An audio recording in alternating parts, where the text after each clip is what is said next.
Welcome to the Fantasy Throwdown Podcast, bringing you the latest in sports news, fantasy analysis, and opinions. Don't forget the hot takes. Can't have a sports show without hot takes these days. What about hot cakes, though? I want some hot cakes. Now here's your host, ready to jump into the thick of things, Dwayne Callender.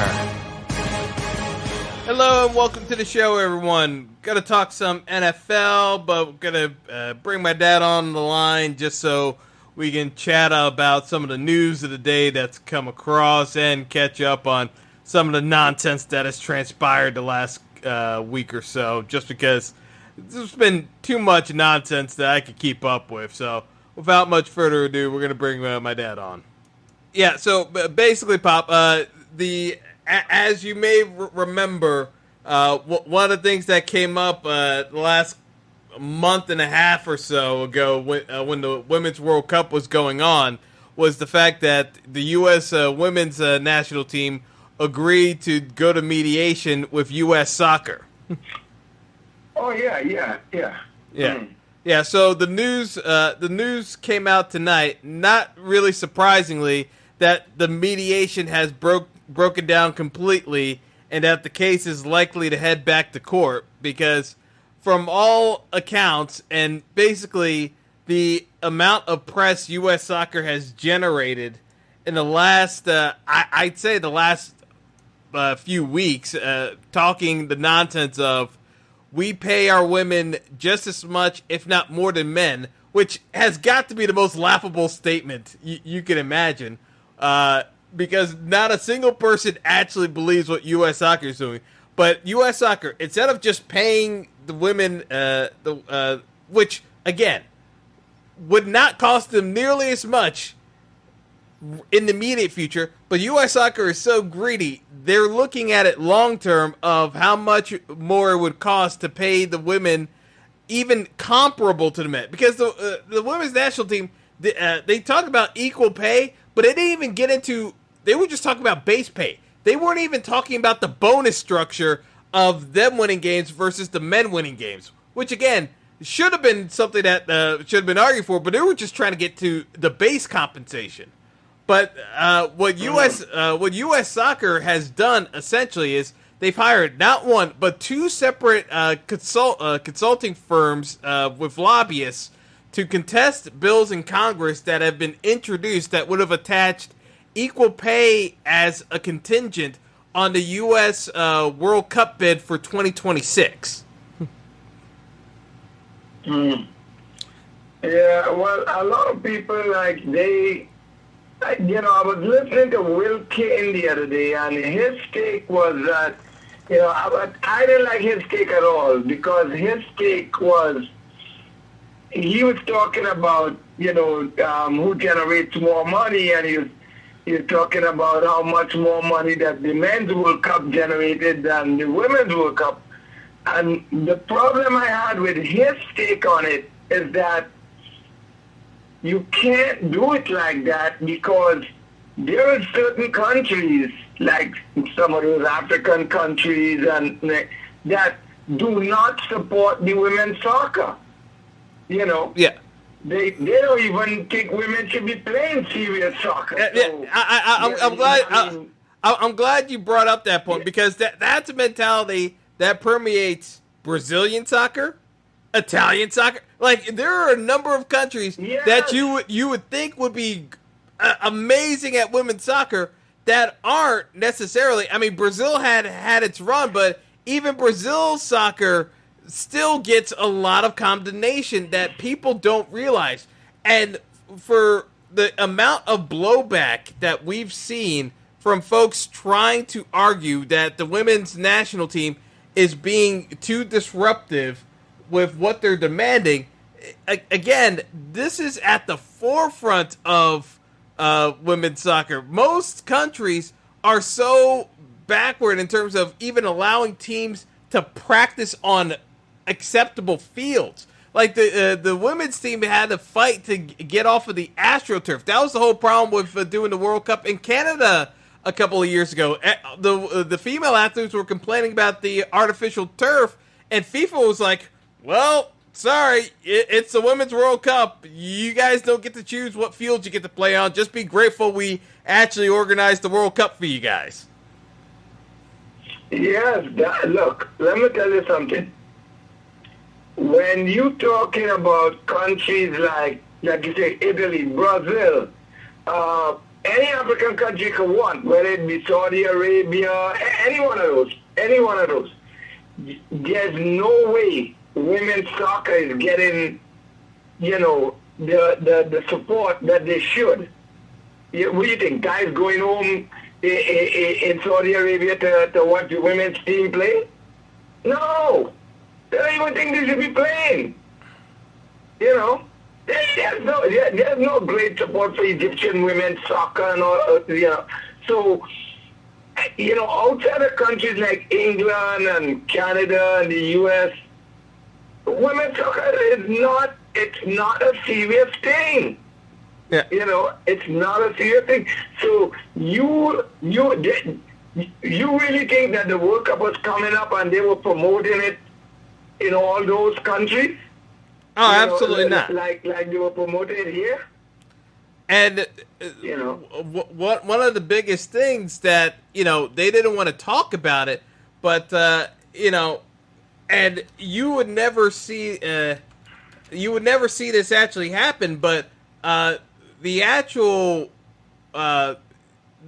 winner of technically the first ever Ballon d'Or winner for women, Aiden Hegerberg, she actually did not participate in the World Cup this year for Norway because she was protesting the conditions and the treatment of the Norwegian women under their own federation and sat out. And her absence basically got almost zero coverage in terms of the national media. They didn't want to talk about that story.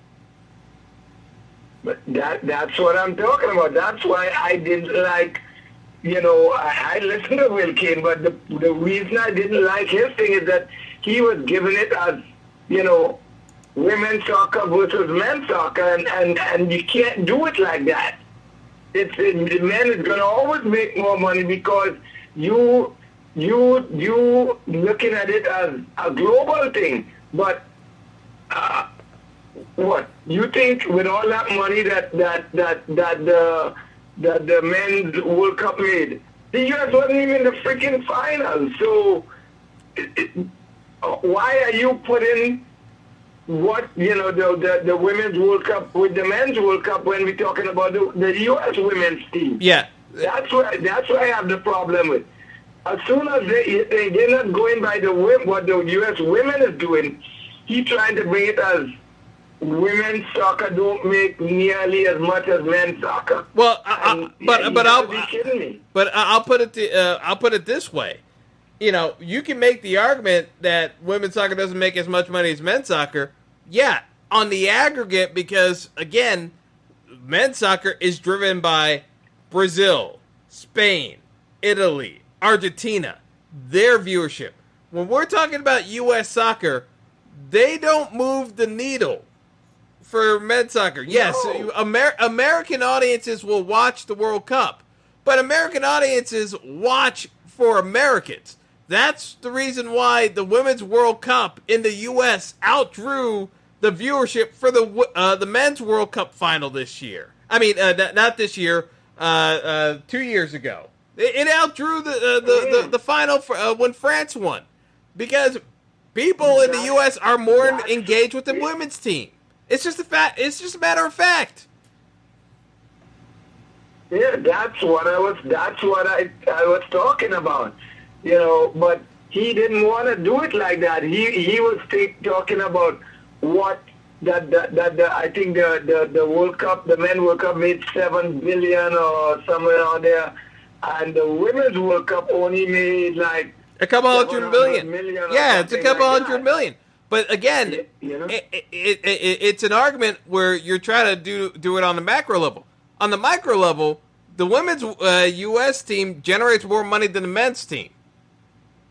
Right. They simply do from the ticket sales. I didn't like his argument because he wasn't doing it like that. And then he made this thing that the women got paid because they made a deal and they were getting paid this way, and the men made a deal, and so look. The thing I didn't like about Wilkie's argument, it sounded like a biased argument. It wasn't he's talking about people talking about discrimination, but you'd have the discrimination and you'd have fact, and he was talking about fact and thing, but I don't want to hear anything about world soccer. We're talking about the U.S. men's team and the U.S. women's team. And the U.S. men's team doesn't, like I said, doesn't move the needle in world soccer. They almost like Trinidad is, because nobody gets up to play the U.S. men's team when the World Cup is on. So it's not like they are a threat and this and that. No. So I don't buy that argument. I don't buy that argument at all. And most soccer people in the world know that when the World Cup starts, they already know that the men's team is not going anyplace. No. Whereas as the women's team, if we don't win the World Cup, it's a disappointment. You understand? The men, their accomplishment is to reach the second round. You understand what I mean? Yeah. So I don't want to hear that argument. Yeah. But I don't understand how you're getting paid all this money and you're not delivering anything. So that's where I have a problem with them. Yeah, but on top of the issues that U.S. Soccer did, when U.S. Soccer claims that U.S. Soccer claims that the women's team lost over $27 million.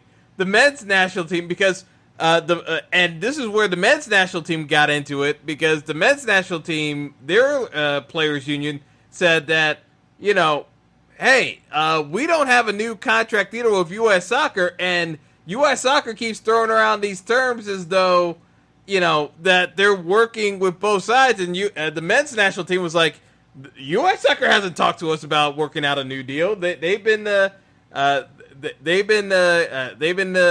silent on the matter of our deal as well. And so the men's the labor union of the men's national team was saying we're supporting what the women are doing because they're just asking for an actual pay structure. U.S. Soccer is going about this from the standpoint of we've made X amount of dollars from sponsorship, but when it's actually coming time to put out an actual payment structure, we're going to dictate the terms and conditions of your employment and payment. Yeah, I don't know. I think they're botching this thing. I think the U.S. men's team, the U.S. Soccer is botching this. I think they're going to wind up with egg on their faces. I can just see it. So that's to me that's a problem. Yeah, but the other comment that they made was, and I thought it was the most damning statement that the men's national team made was the fact that what they said was the women's national team players deserve equal pay and are a right to pursue legal remedy from the courts or Congress. The Federation correctly points to the different payment systems with U.S. women's national team players on contracts, but we do not believe that justifies discrediting the work that they do or the real value or of their profound impact on the American sports landscape. The only solution Mr. Cordero, the U.S. president of U.S. Soccer, proposes is for fans to buy more tickets and watch more games on television. He conceals the fact that the money will not go to the women's national team players when sponsors pay the federation to support the U.S. women's national team. Fans buy tickets to women's national team games at ever-increasing ticket prices, and the television companies pay more when fans watch the U.S. Women's national team games. That is neither fair nor equitable. We are also surprised that Mr. Cordero is writing about labor issues since he has yet to contact the U.S. National Sports Team Players Association since taking office. As you may know, our CBA expired at the end of 2018, and we are currently waiting on a response from U.S. Soccer to our contract concerns as well. And you know, the other sentence that was damning on this was, this is more of the same from a federation that is constantly in disputes and litigation and focuses on increasing revenue and profits without any idea how to use that money to grow the sport.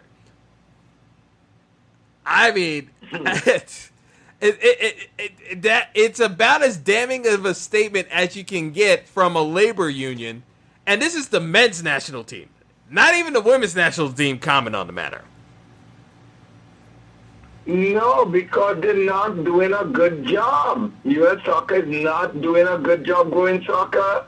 Yeah, look, the women's team kind of promotes themselves by their play and the constant winning that they have. They basically promote themselves. You know, they made themselves into winners. You know, because I'm during the World Cup, I was sitting there listening to Brianna's career, and she was talking about the difference between now and when they won their first World Cup. She said when they won their first World Cup, and they came back and had like about 5 people. They had like 5 people in the airport to meet them, you know. Nobody, you know, really did anything, you know. But they kind of basically promoted themselves. People like Mia Hamm and them, they basically promoted themselves and grew the thing, the support for women's soccer, you know, and the fact that they kept winning. But, you know, I don't think U.S. Soccer could take credit for that. That's the problem I have with them. They make a lot of money off the women's team and then don't pay it out. It's the old thing, but it's girls soccer. It's not a big deal. I think it's the same problem we have with a lot of things in this country. Yeah. A bunch of men run everything and run it the way they think it should be run. Well, that's the problem. Well, Frank DeBoer, the former striker and coach of Ajax, who also, well, actually, no, he wasn't a manager of Ajax. DeBoer was a striker at Ajax. DeBoer became the manager of Crystal Palace for a minute, but he's bounced around a couple of places, and now he's one of the managers at Crystal Palace.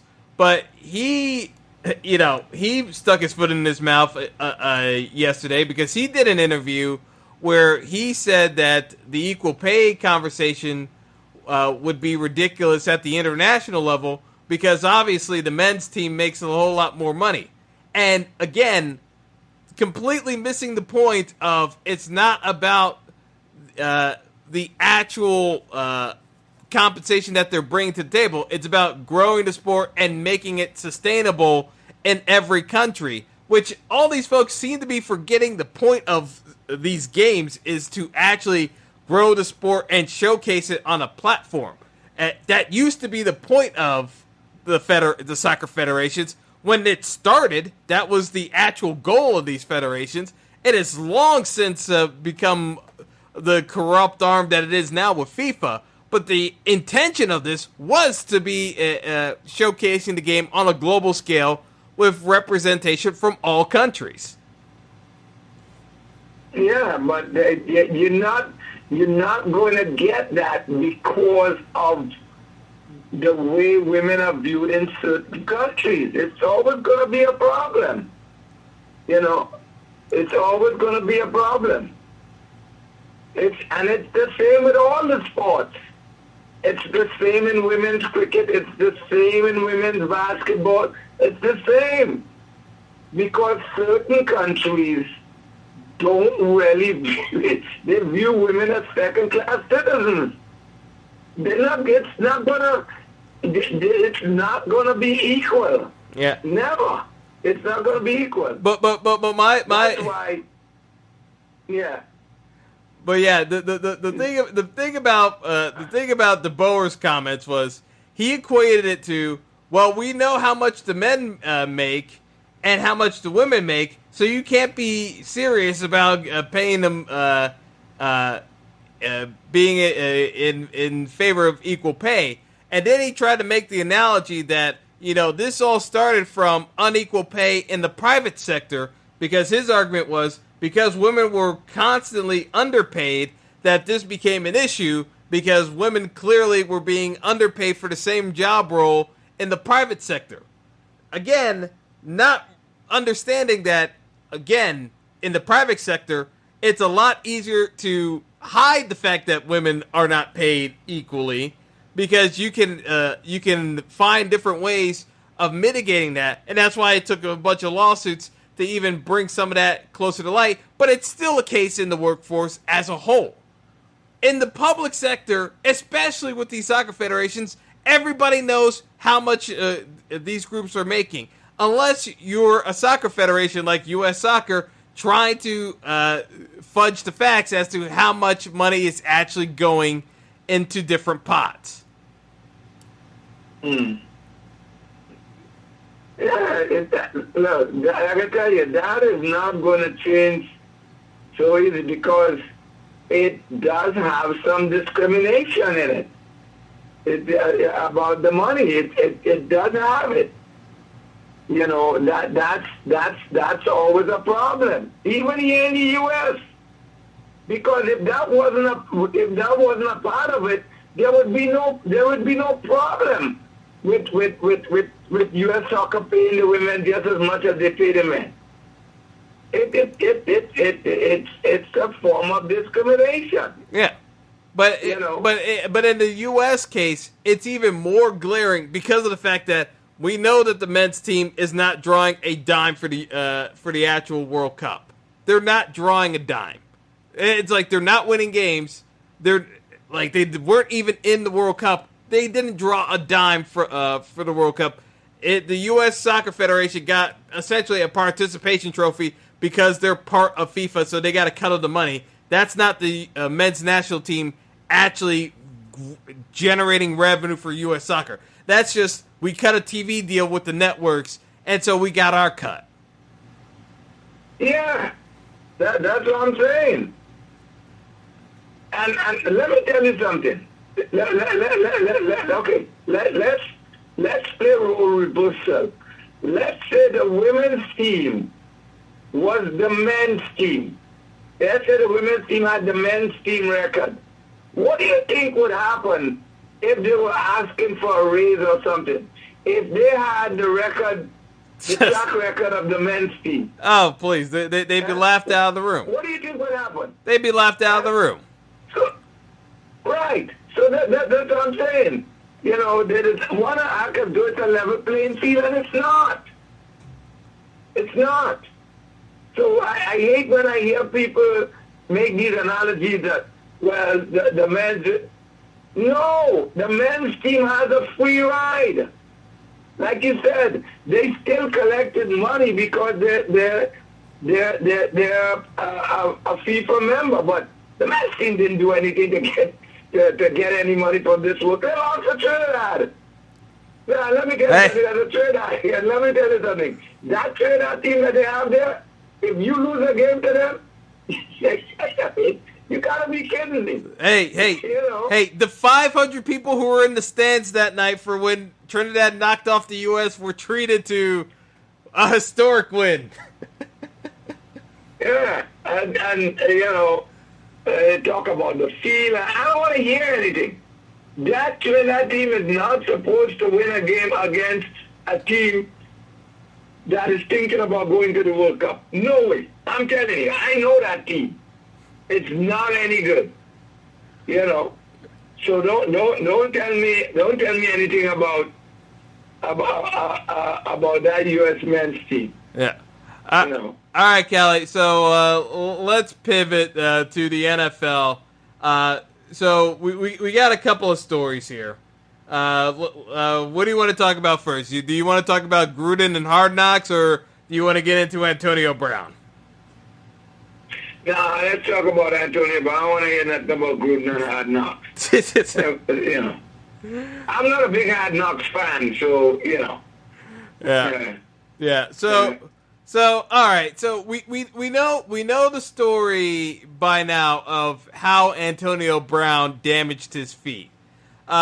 Basically, Antonio Brown got extreme frostbite from jumping into a cryotherapy machine without having protective footwear on, which, again, I don't know how you could ever get into a cryotherapy machine without footwear on, because it is so cold in that thing, and they warn you multiple times. Like, I don't know if he just didn't understand what they were saying because they were saying it in French, but knowing, being the athlete that he is, he's been in a cryotherapy machine before.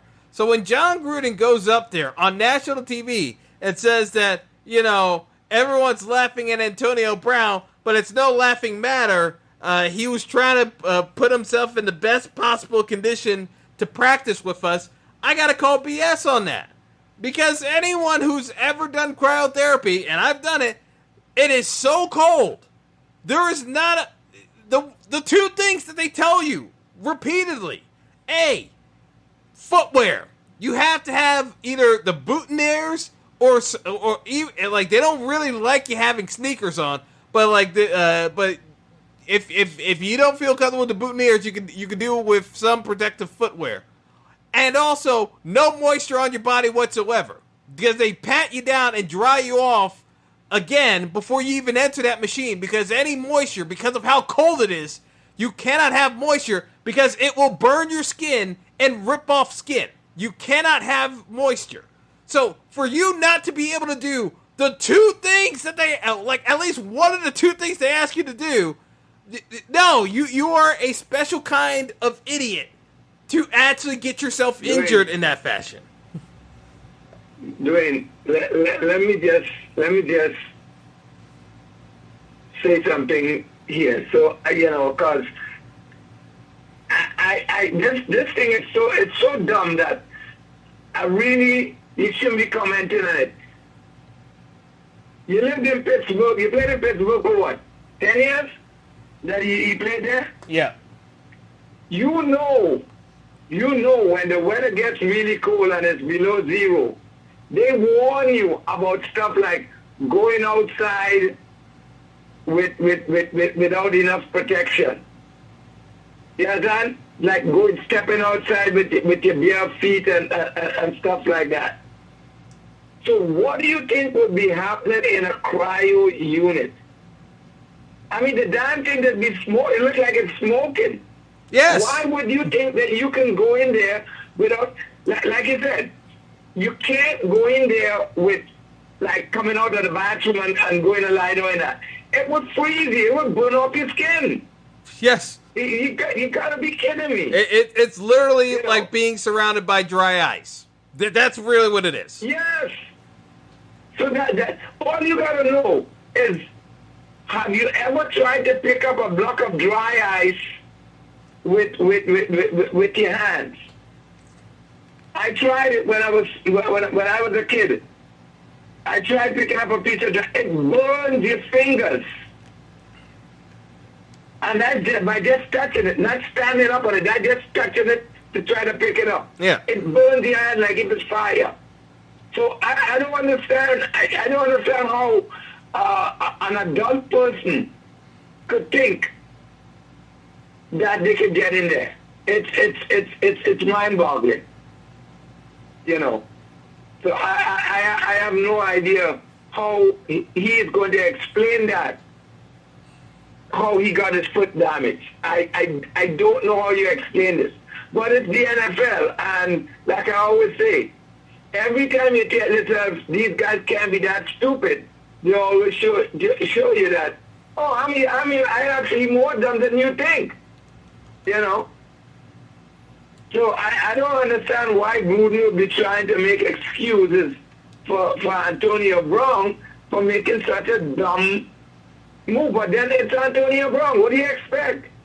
He wants to play with a 10-year-old helmet in the age of concussions and stuff. So, hey, what can I tell you? You know, it's amazing. It's absolutely amazing. It's like with Antonio Brown, it's like every day you say, what's next? What was you remember years ago when I think it's Matt Law was making a tour, and every day they would say, "Where's Matt now?" Yeah. But that's Antonio Brown. What's he gonna get into now? Yeah. Yeah. Well, because meanwhile, when that story broke and everyone was having to laugh, the other issue that was going on that I'm sure Hard Knocks will eventually touch upon is the fact that, because they alluded to it last night's episode, they didn't get into it full blown, but was the nonsense of Antonio Brown and the helmet gate. Now, the NFL and the NFL Players Association came to an agreement 2 years ago regarding the player safety of the helmets, and that given the technology available in helmets, that all players would transition as part of the new protocols of player safety, knowing the effect of concussions and CTE on individuals moving forward, that they would transition to these more protective helmets by this year, 2019. Last year, players were given an exemption to keep the existing helmets that they had, even if they weren't certified. But with this upcoming season, if they weren't certified for use, then they would be deemed ineligible. The only helmets that would be deemed ineligible were helmets that were made before 2009, before some of the newer technology came. So only a select number of players really had to make this adjustment, because most people are smart enough not to change the helmet. So the notable players were Tom Brady, Aaron Rodgers, both quarterbacks, not getting hit that much, and Antonio Brown. Those were the notable exceptions that had to get new helmets this year. Antonio Brown's the only one to actually fight this rule and actually take it to arbitration, even though it was agreed upon by the NFL owners and the Players Association for the good of the players. Now, the turning point in this story comes from, and this is where it gets even dumber. It came from a blog post with one of the readers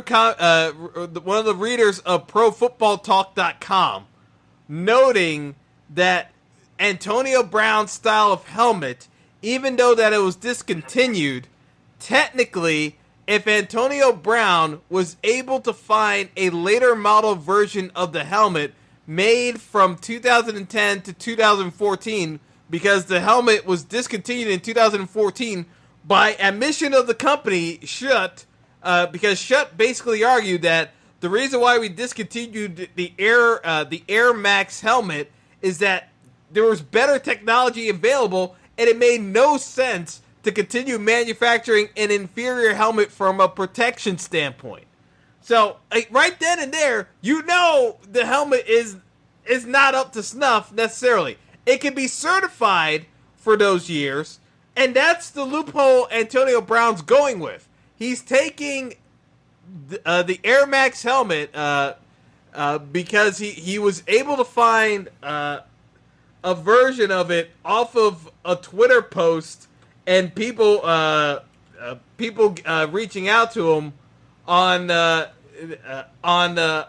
Air Advantage helmet, and so he found his own another updated version of it that was manufactured within the past 10 years that could actually be certified. So that's why he's able to come back and practice with the Raiders. But the only reason why this is even a thing is because it's not because of how he felt comfortable with the helmet or not.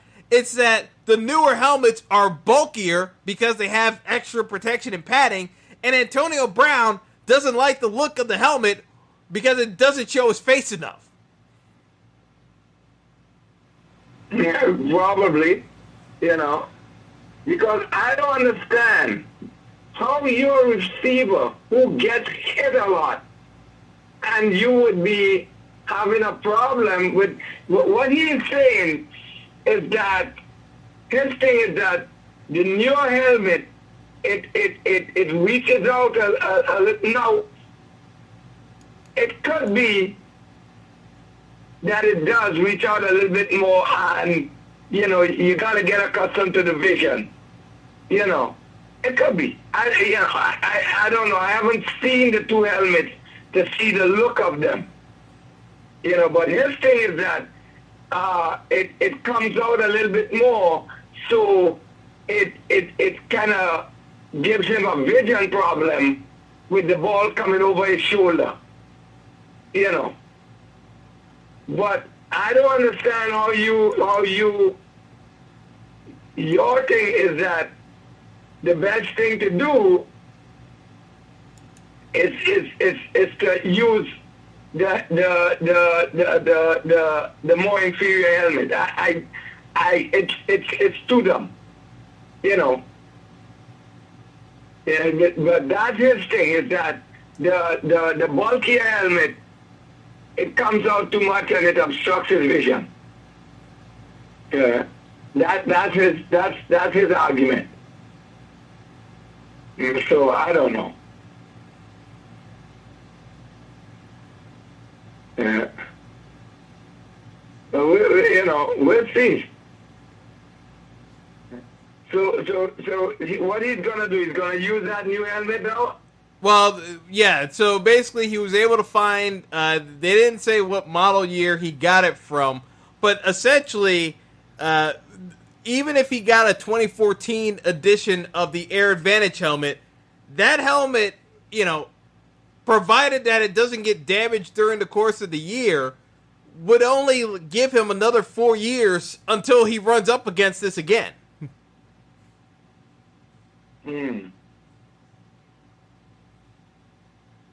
So, it's one of those things where it's just like, you're delaying the inevitable, and again, the manufacturer of the helmet is telling you, we have better models available, that's why we stopped making this one.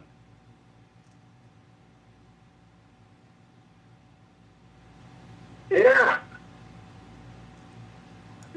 What the problem, and like I'm saying, the union cannot support him on this, because whenever anything happens to a player, they're not going to be able to have a leg to stand on if they support him on this. Yeah.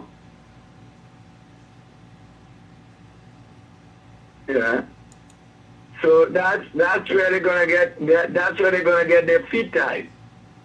So I don't think he's gonna get support from the union with this, because you can't refuse protection, and when you get damaged, claim you get damaged.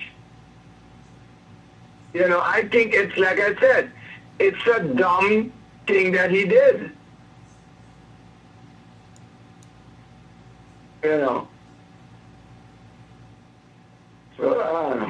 Yeah, but yeah. Before I let you go, so the last piece of nonsense that I wanted to talk about was Baker Mayfield, because Baker Mayfield keeps talking to the media.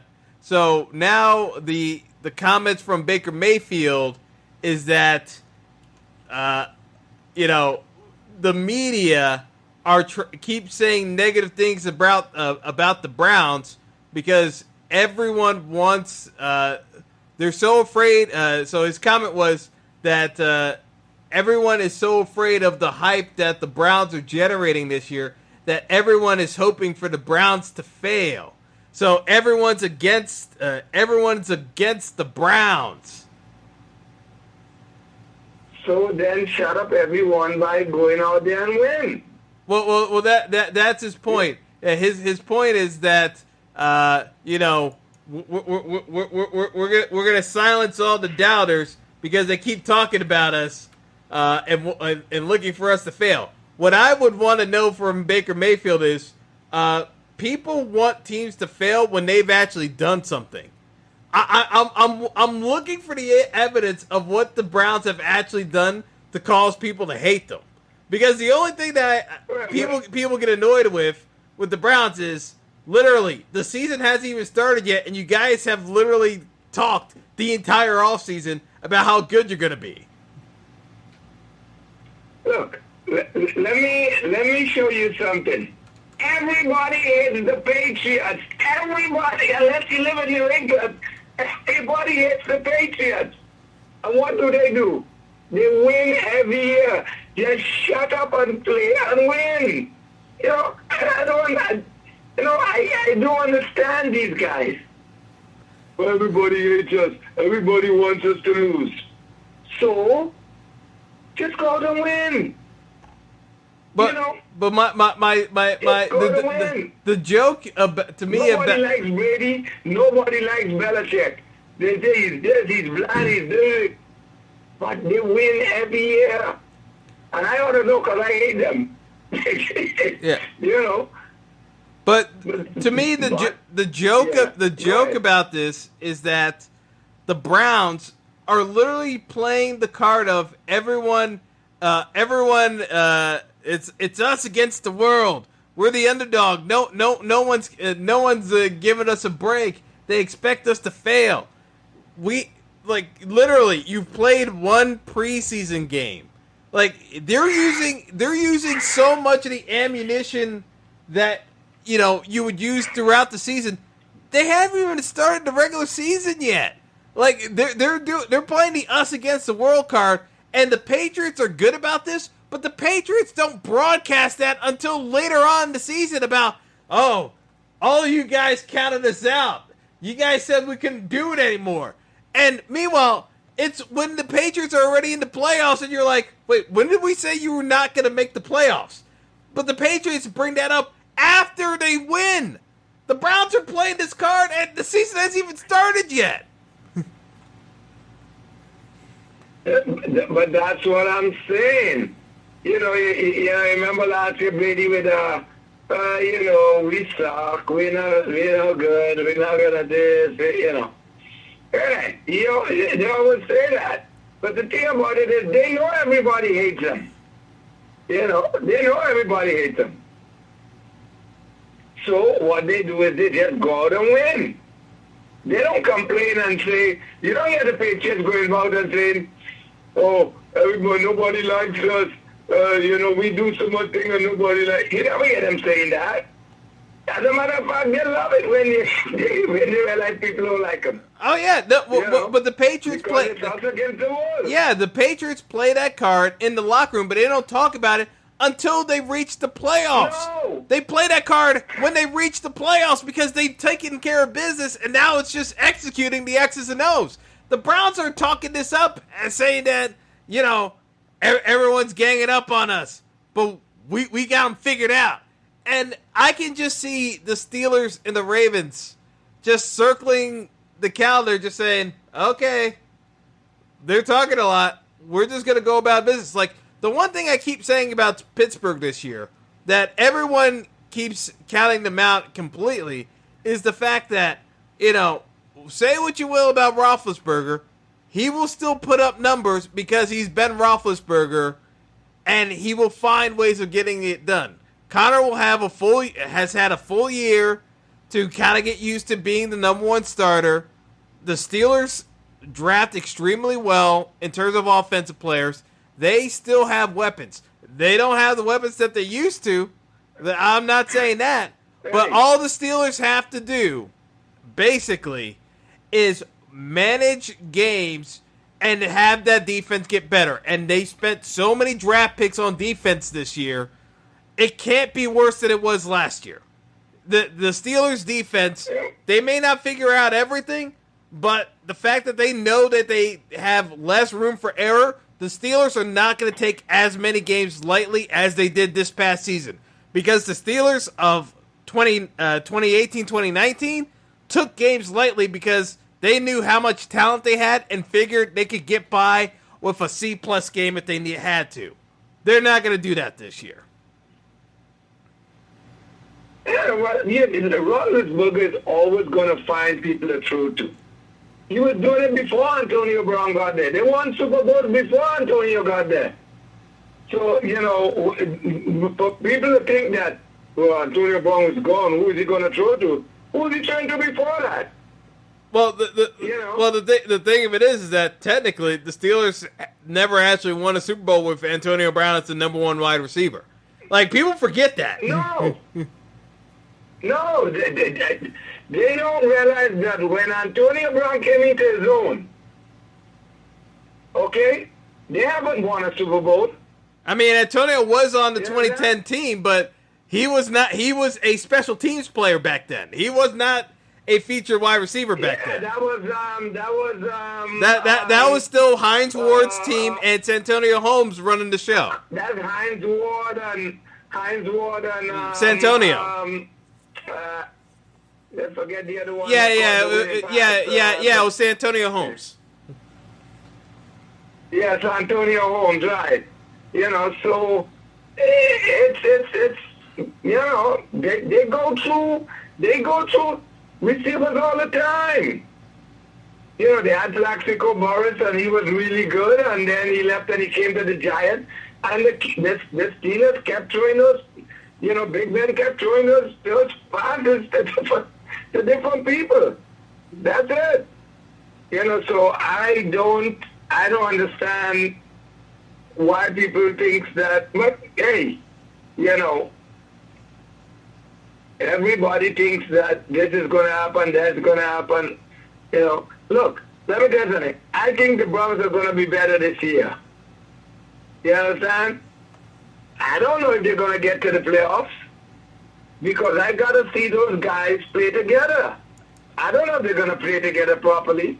How do I know if OBJ don't get the ball enough, he's not going to start, And I know him and Thing is good friends, but let's see how they are on the same team when they fighting for the same thing.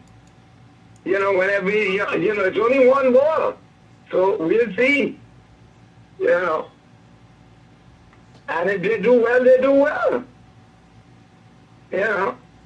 But I don't know if they want people to just automatically put them in the Super Bowl. I think that's what they want. And you know how it is, Dave. You're going to always have doubters. People going to want to see you do it on the field. The only team that people pencil in any place is the Patriots because they're there every year. Yeah, so who knows? Yeah.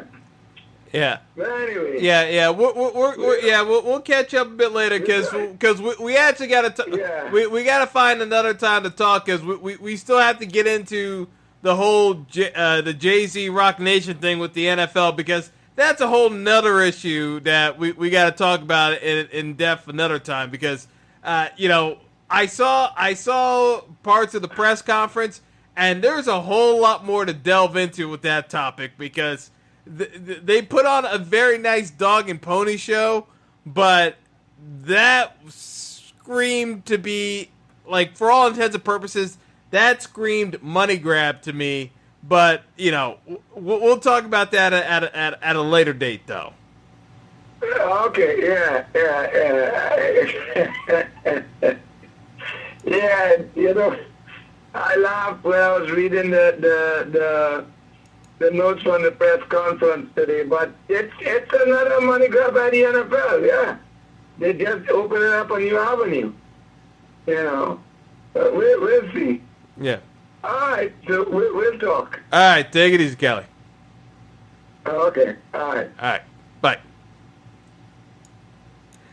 Yeah, I mean, there's still a number of things to unpack from the news item of the NFL and Rock Nation partnering up because, again, they're talking about social injustice issues, and to me, there's a lot of a lot of lipstick being put on that pig right there. But I'll say that for a topic at a later date. But the one thing I did want to touch upon that my dad had zero interest in was this current season of Hard Knocks. Episode 2 aired yesterday, and thus far in the 60, well, not quite 60 minutes, but just about 60 minutes of film that's been presented on HBO thus far. You've got John Gruden, for all intents and purposes, has been dropping no less than 40 expletives during the course of the 2 episodes thus far, with very little actual coaching philosophy being espoused, other than, I don't like what's going on here.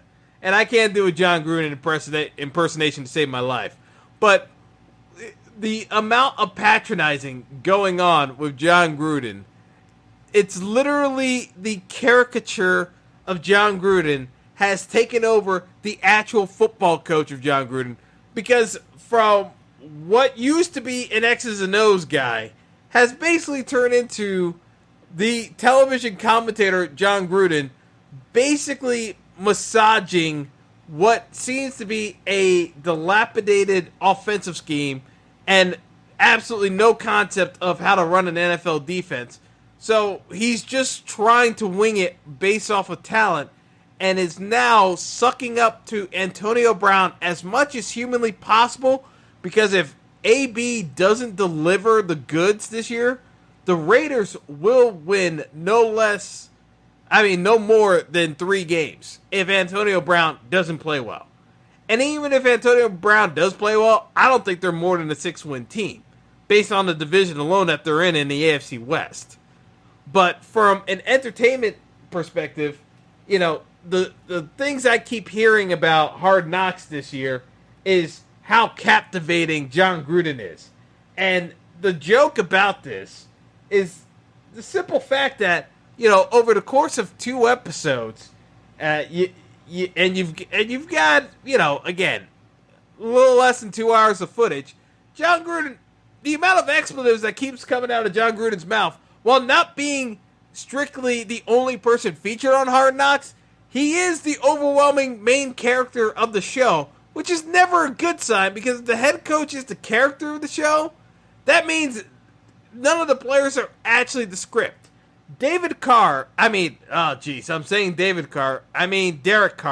brother of David Carr, NFL bust. Derek Carr is trying not to be an NFL bust as a QB, but Derek Carr is coming across as so phony, it's unbelievable just how forced his performance is in front of the camera. Basically, the Raiders have hidden Richie Incognito away from television cameras because Richie Incognito is crazy. And, again, the AB drama that we've been talking about really hasn't been featured on Hard Knocks yet. I don't know how much longer they can keep him off the air, because the helmet gate issue is going to be front and center most likely in the next episode. So unless the Raiders have some strategy of getting final cut of what gets into producing Hard Knocks, this is, for all intents and purposes, the John Gruden show. whether you like it or not, that's just the way it is. When it comes to NFL season, though, the playtimes are going to be coming to a grinding halt because I just don't see anything that resembles what an NFL team should look like. There are going to be a bunch of scapegoats in Gruden's way because he's got a 10-year contract, so he ain't going anytime soon. But I expect to see a lot more collateral damage from John Gruden running the Raiders by the end of this season. So that's going to do it all for the show tonight. Thanks to my dad for stepping in, and we'll catch up later on as I start releasing more of my fantasy football content throughout the month of August ahead of draft season, because many of you are already on the season-long leagues and also the best ball leagues as part of draft and Yahoo. So I'll be getting into season-long formats as well as the draft-only style format for best ball competitions as well. So more to come as we go along. Have a good night, folks.